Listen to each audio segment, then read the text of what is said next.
Now, as I say, the body is a biological computer, and I'll get through this part pretty quickly because I've been through this before in talks and stuff, but it's very important to keep connecting the dots. So, the body computer is our vehicle to experience this virtual reality, consciousness to experience it. It's like, you want to go to experience another planet, you need an outer shell. As I said earlier, we need an outer shell vibrating within the frequency of this reality. And this is what makes racism so ludicrous, so insane, such a confirmation of ignorance, because it's just a vehicle to experience this reality. And racism is the final confirmation that you are caught in five-sense reality and have not a clue of the nature of what we all are, racist and non-racist, and that is consciousness. Humans, we think we're humans, we're human. Humans are like a software program. We're not human. We're experiencing being a human. We are consciousness having that experience. As this article in the San Francisco Chronicle said, DNA is a universal software code. From bacteria to humans, the basic instructions for life are written with the same language. And there are four codes, A, C, G, and T, or in my case, G and T, G and T, G and T. I like that one. It's in my DNA. And how these codes are in relation to each other decides if the outer shell is a human, a mouse, a virus, anything. And it very much connects into those green codes on the computer screens in the Matrix movies. And the body computer, biological computer, has the ability to think and assess for itself, ticks every box when you go through it. The reason they're now talking about connecting the brain to desktop computers is because they are connecting two computers. One far more, infinitely more advanced, yes, but two computers. That's how it's possible. When the computer won't work, won't turn on, won't process, we say the computer's dead. You drop a computer from a top floor, it will smash and it will be dead. You drop a human computer, it will smash and be dead. Because that's all that happens at death. The computer dies. We don't bloody die. There is no death. We're consciousness, infinite consciousness. The computer goes into sleep mode just to tick over. We go into sleep mode just to tick over. We have antivirus technology in computers to seek out the viruses that are a danger to the computer's systems and what you might call health. We have a phenomenal antivirus system we call the human immune system, which does exactly the same. And when you have a virus system and a new virus comes up, they have to update it because it can't work out how to stop it, because it's not been programmed to. This is updated by reacting and then integrating that so that the next time that comes, it can deal with it. This is an enhanced photograph taken at the Necker Hospital in Paris when they put tracer dye into the acupuncture points and then photographed it. And the tracer dye went through these lines of energy in the body, the chi, the photons. And when you look at it, it's just like a motherboard. And interestingly, when this chi is passing around too slowly or too quickly, the body is ill in some way. And what acupuncture is about is using the needles and other techniques to balance out that flow of energy. And what happens when the information is passing around a desktop computer in less than optimal speed? You say, my bloody computer's slow today, and often it's slow because it has a virus. The brain is the central processing unit of the computer, which in a desktop is a microchip. It's the main processor of information. The DNA is the hard drive, and it's not just the DNA we see physically, because even DNA is just the decoded version of an energy field. We have an energy counterpart, which we call the human aura. What we call cultures. I'm this culture, I'm a black South African, I'm a Hindu or whatever. These are different sub-softwares of the human software. This guy, William Sheridan, was in a New York hospital waiting for a heart transplant, and he joined an art therapy course. He was about as good as I am, and I'm a terrible, terrible artist. And this is what he was drawing. After his heart transplant, suddenly he went back on the art therapy course and started drawing much more sophisticated pictures. As a result of agreeing to promote organ donation, he managed to meet the donor's mother. He asked her the obvious question, did your son have an interest in art? And she said he wanted art materials rather than toys from the age of 18 months. He was crazy about art. And there have been many studies, some of them very extensive over the years, that have shown the incredible connection between people who've received hearts, lungs, and other organs from people and then taken on either and or their character traits or their abilities. Because what are they doing? They're downloading information from one computer to another. That's how it gets passed across. Credo Mutwa, the great Zulu shaman in South Africa, told me that in the days when they used to eat people in Africa, one of the golden rules was that you must heat the person to a certain temperature, otherwise if you eat them, you become them. Same principle.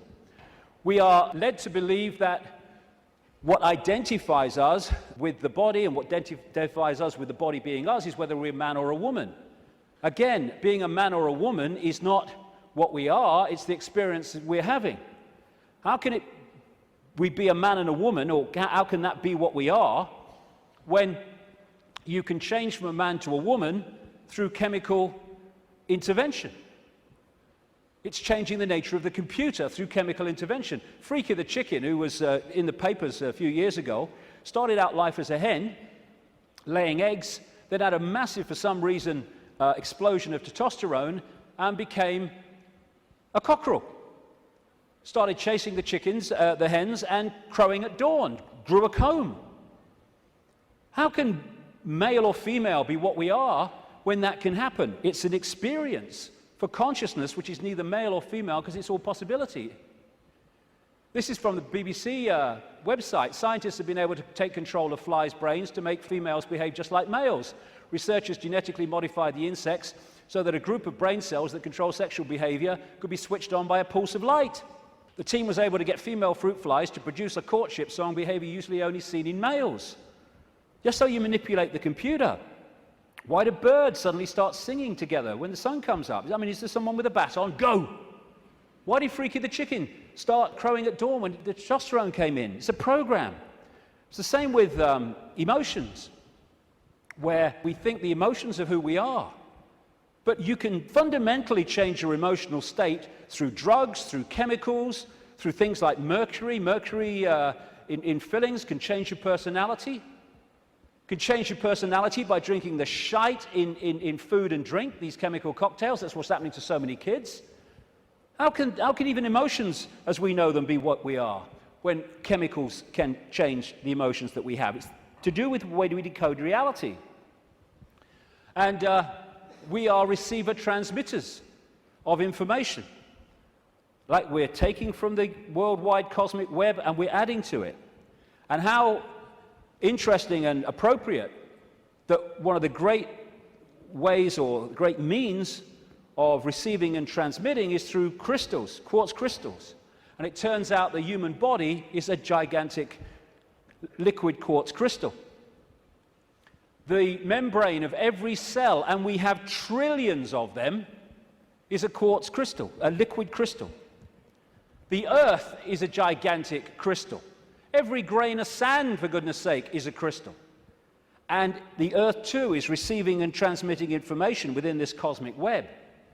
DNA is a receiver-transmitter of information, and it's made that way. This is an article on DNA. From the characteristic form of this giant molecule, a wound double helix, the DNA represents an ideal electromagnetic antenna. On one hand, it is elongated and thus a blade which can take up very well electrical pulses. On the other hand, seen from above, it has the form of a ring and thus is a very magnetical antenna. We are receiving and transmitting all the time through what we think is the body computer. And the energetic auric field connects into us through what we call chakra points, from a word, Sanskrit word meaning wheels of light. And these connect into what we call the physical body through the endocrine system of glands, two of which include the pituitary and the pineal gland, which together make up what we call the third eye. The ability to get out there through the sixth sense It's like that Muse song says, if we could flick a switch and open your third eye, we would know that they'd never be afraid to die. Words to that effect. Exactly, because we'd be out there. Now, anything that can shut these down holds us in five-sense reality and stops us from breaking out into the greater self. That's where they want us, and that's where they've got so many people, the vast majority, in that state, in a false identity. The world looks so solid, I grant you, but it can't be. It can't be, even though it seems to be. And if you bang your head on the wall, again, like walking through the fire, believing you're going to get burned, bang, you'll bang your head. But it can't be, because the world is made up of atoms, and as quantum physicists have shown, atoms have no solidity.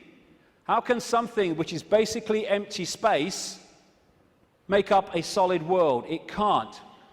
The reason it appears to is because the information in the waveform metaphysical universe is decoded through into apparent solidity. Again, it's just the way we decode reality that gives it form. We take information from a disk, we put it on the screen, it seems to have time-space solidity. But it doesn't. It's just information being read, and that's exactly what's happening to us. The reason it appears solid and it appears three-dimensional is because we live in a holographic world. We see holograms, you can buy them in the shops, where they appear to be three-dimensional, but actually they're not. It's just the illusion of the way they're made. And how they make them is they have a laser, part of it goes across the object they want to photograph, another part goes directly onto a photographic plate, and then the part that's passed across the object goes onto that plate, and they collide. Those two parts of the laser collide, and they create, here we go, a waveform. We call it in holographics an interference pattern. It's like dropping two pebbles in a pond, and then the waves they create collide, and that is a waveform representation of where those pebbles fell, how heavy they were, how high they fell from, etc., how big they were, etc. And this is what the waveform, again, looks like on a holographic print. It's information. It seems to be nothing. It looks like a fingerprint, appropriately, actually. But what is it? But you fire a laser at that, and suddenly a three-dimensional, and the best of them, a very solid-looking image comes up. This is we create our reality. It's holographic. This guy is in an Australian city, I think it was Melbourne, but he was projected as a hologram onto a stage in Adelaide. This is one that CNN did. So we are creating a holographic version of this information, just like a hologram does in our heads. That's where it comes from. It's this construct. And how funny, I've been saying this for years, and then I come across this very, very mainstream New Scientist magazine in January now 2009, and its front page, you are a hologram projected from the edge of the universe. You don't need to go through great swathes of academia. In fact, it's often the worst thing that can happen, because it puts you in the box on the postage stamp, often, to understand reality. You just have to access that which is all around us, containing that knowledge. And then you have the question, how can something be a waveform and a particle at the same time, which is what quantum physics has found and gone, what? How can that be? Very simple. When you're creating a hologram, the waveform doesn't disappear when the hologram projects itself. They both exist at the same time, the information construct and the decoded holographic form. The particle and the waveform exist at the same time. It's so bloody simple. People think it's so complex.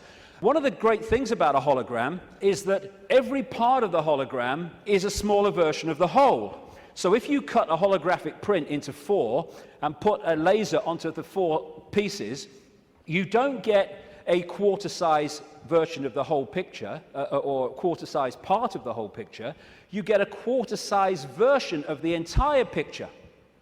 And because of that, this is why these things happen. This is why reflexologists can find points on the hand and the feet and elsewhere that relate to different organs and parts of the body. This is how acupuncture can do it, and reflexology with the points on the ear. Do something here, it affects the heart. Do something here, it affects the liver. Because it's a hologram, and it must be like that, because every part of the hologram is a smaller part of the whole. Holographic blood, this book by an American physician called Harvey Biggleton, I went to see. He has found holographic images in the blood. And I looked through one of his really powerful microscopes, and as he increased it and increased it and increased it, my blood went from blood as you would perceive it to quartz crystal when you got it to the most powerful level. That's what we are, crystals. So because we live in a holographic reality where everything is a smaller version of the whole, that's where we get the theme of as above, so below. That's why the human energy field is mirrored by the Earth energy field. Because we are a smaller part of the Earth hologram, and the Earth hologram is a smaller part of the greater hologram. And on one level, this reality is digital. And they're creating now, and this is extremely relevant to what I've been saying, they're creating now digital holograms that operate in a slightly different way to the holograms we've had before. And some of these digital holograms, that's one, are being used at promotions to sell products and stuff. And people are frightened to walk through the hologram because it looks so solid. And that's what this is, digital holograms. Digital holograms is the reality that we're experiencing in what I call the play-out world. And this is why numerology works. Numerology can predict things, and it can make things happen because it is working on this digital level of reality. Computers work on binary systems of on-off electrical charges, just symbolized as 1 and 0. They're now starting to develop trinary computers with a third number.